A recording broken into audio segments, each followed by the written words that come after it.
Assalamualaikum warahmatullahi wabarakatuh.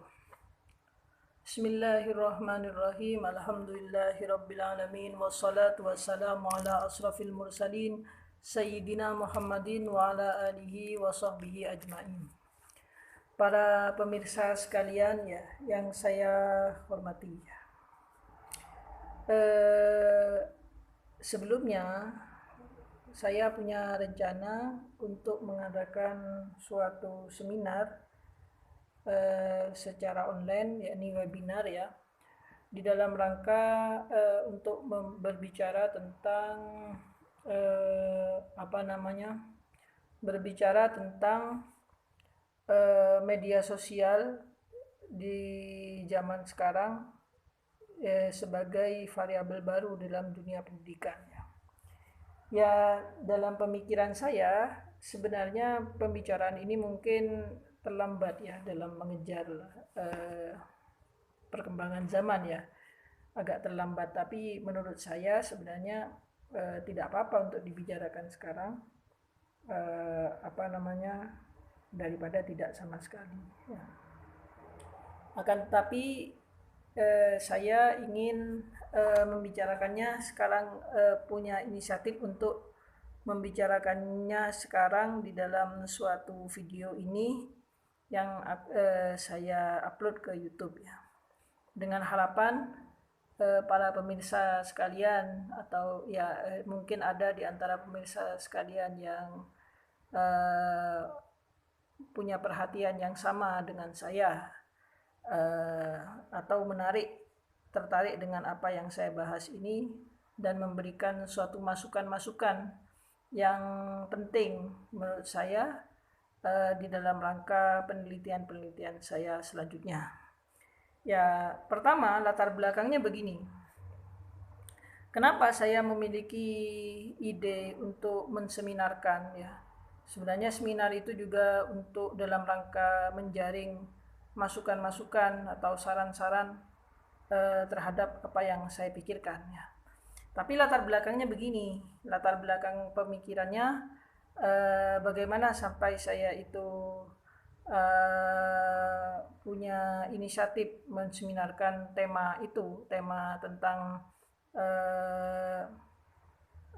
media sosial sebagai variabel baru di dalam dunia pendidikan. Begini, saya mempunyai 3 kasus ya. 3 kasus berkaitan dengan hal ini ya. Kasus pertama, kira-kira tahun 2019 saya memiliki saya sebagai pengajar, ada kasus siswa saya di sekolah saya itu berhenti untuk sekolah padahal dia masih baru masuk kelas 1 SMP. Berhenti sekolah dengan alasan karena dia yang bukan alasan ya, maksudnya kalau kita perhatikan dia sudah malas untuk sekolah. Alasannya adalah karena dia sudah memiliki suatu penghasilan ya. Ini seusia SMP kelas 1, memiliki suatu penghasilan dari aktivitas mereka dia dengan teman-temannya sebagai YouTuber. Artinya dia itu dengan menjadi YouTuber, dia merasa saya sudah bisa punya uang, dapat penghasilan. Lalu kemudian dia itu tidak mau sekolah. Mungkin dalam pikirannya dia, ngapain sekolah lelah-lelah? Ngapain sekolah berpikir ruwet-ruwet? Begitu mungkin. Sedangkan saya dengan cara hobi yang saya sudah lakukan ini bisa mendapatkan uang. Nah, saya mendengar bahwa dia memiliki suatu kelompok penampilan kebudayaan yang dia rekam di dalam suatu video dan dia upload ke YouTube. Nah, dari YouTube itulah dia mendapatkan mungkin monetisasi, dia sudah mendapatkan uang dari situ yang kemudian dibagikan bersama teman-temannya itu. Nah, dia putus sekolah karena dia sudah menjadi YouTuber. Nah, kira-kira bagaimana itu? Nah, kasus yang kedua ya, Ada murid saya juga yang dia menjelang dia kelas 3, dia putus sekolah, sudah menjelang dia putus kelas 3, sudah mau tamat, sudah mau wisuda, dia tidak mau hadir. Nah, yang saya melihat, setahu saya itu kasusnya adalah juga karena dia sudah kebiasaan bermain media sosial. Nah, sampai saat tapi kemudian dipaksa oleh pihak sekolah supaya mau untuk menahan sedikit keinginannya untuk tidak sekolah itu ditahan sedikit karena perjalanan sudah tinggal sedikit. Akhirnya dia pun mau untuk diwisuda, ya, mau untuk diwisuda dan mengikuti ujian akhir.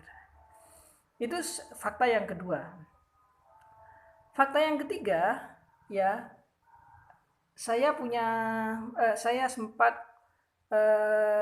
berbicara dengan seorang anak muda, ya, anak muda yang dia itu berbicara banyak hal, ya, dapat berbicara banyak hal tentang sesuatu konsep, teori-teori ilmu alam, teori-teori gravitasi, teori-teori relativitas, ya, yang saya kira cukup bagus juga. Loh, saya menjadi penasaran, anak seusia ini, dia kalau tidak salah baru lulus SMP, sudah bisa berbicara tentang hukum relativitas Einstein, tentang hukum gravitasi Newton dan sebagainya, dengan begitu cakapnya, dengan begitu terampilnya, seakan-akan dia sudah mengerti banyak hal tentang itu dan cukup mendalam. Nah, dia juga mengelaborasi pengetahuannya itu dengan film-film, misalkan The Flash, atau film-film film ya semacam itu, film-film seperti yang saya ingat itu adalah The Flash dan film-film yang semacam itu yang berbau-bau Hollywood. Dan dia menangkap bahwa di dalam film-film Hollywood itu terdapat pesan-pesan, bukan moral, ya, tapi pesan-pesan ilmiah, pesan-pesan teoritis yang berkaitan dengan teori relativitas atau gravitasi yang dia sedang pelajari. Nah, itu cukup menarik bagi saya. Nah, dari 3 kasus itu, saya kemudian menyimpulkan, ya, memikirkan bahwa ternyata media sosial itu memiliki dampak, ya, terhadap cara berpikir anak-anak kita, ya. Ya, di satu sisi 2 kasus tadi adalah masalah yang negatif karena dia sampai mau berhenti sekolah gara-gara media sosial, tapi di satu sisi lain ternyata dia itu ada anak-anak juga yang terkena dampak positif daripada media sosial itu. Ya, yakni dengan berbicara banyak hal, dan dia merasa bahwa saya suka menonton video ini karena dengan menonton video ini saya itu merasa setelah mendapatkan pengetahuan yang banyak. Nah, yang menjadi pikiran saya yang kemudian sebenarnya akan saya bicarakan di dalam seminar ini, yang akan saya bicarakan di dalam seminar yang akan saya selenggarakan minggu depan itu tanggal 8 bulan Juli nanti, itu adalah bagaimana seharusnya pendidik, ya, dan lembaga kependidikan sebagai suatu institusi atau lembaga pendidikan itu bersikap terhadap media sosial ini. Ternyata media sosial ini kita sudah melihat bahwa sangat berpengaruh bagi kehidupan, ya, bagi kehidupan kita, ya. Langkah-langkah seperti apakah yang harus kita ambil, ya, sebagai praktisi dan pemikir pendidikan, ya.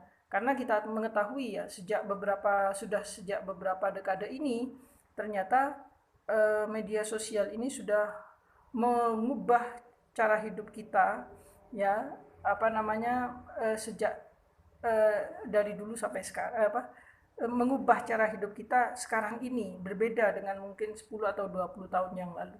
Saya pernah membaca sebuah buku yang mengatakan bahwa media sosial pada tahun 2004 itu industri musik itu sudah beralih dari kaset pita, ya, menjadi yang seperti yang kita saksikan sekarang melalui YouTube, dan platform-platform seperti YouTube itu sudah membuat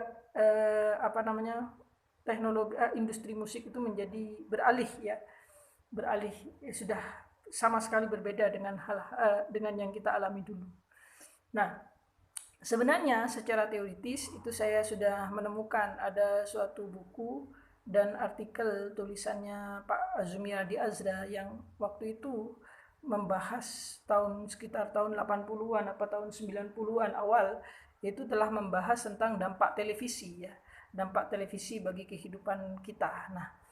Nah, saya melihat bahwa kekhawatiran dari Profesor Azumi Adi Azra itu di dalam artikelnya itu terhadap fenomena televisi itu samalah mungkin dengan kekhawatiran generasi-generasi X ya, generasi-generasi kita ini, para pendidik dan orang-orang tua kita sekarang ini, dengan kekhawatiran orang kita terhadap siswa atau terhadap anak kita mengenai media sosial.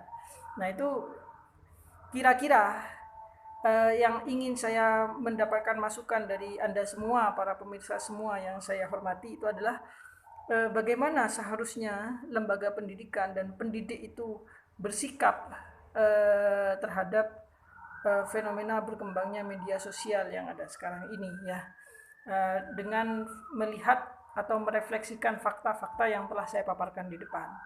2 fakta, anak putus sekolah gara-gara media sosial, dan di sisi lain ada fakta menarik tentang bagaimana seorang anak muda yang masih belia, usia SMP, telah mengeksplorasi media sosial itu untuk pengetahuan mereka yang positif. Nah, saya begitu yang saya sampaikan, dan saya dalam video ini berharap bahwa akan ada masukan-masukan dari para pemirsa semua ya. Mungkin ada masukan dari Anda semua, bisa disampaikan kepada saya di kolom komentar di bawah ini, dan juga atau disampaikan di media sosial saya di Facebook, akun bernama R. Ahmad Nurholis, atau melalui nomor WA 0813355557124. Itu bisa disampaikan di situ. Wallahul muwaffiq ila aqwamit thoriq. Assalamualaikum warahmatullahi wabarakatuh.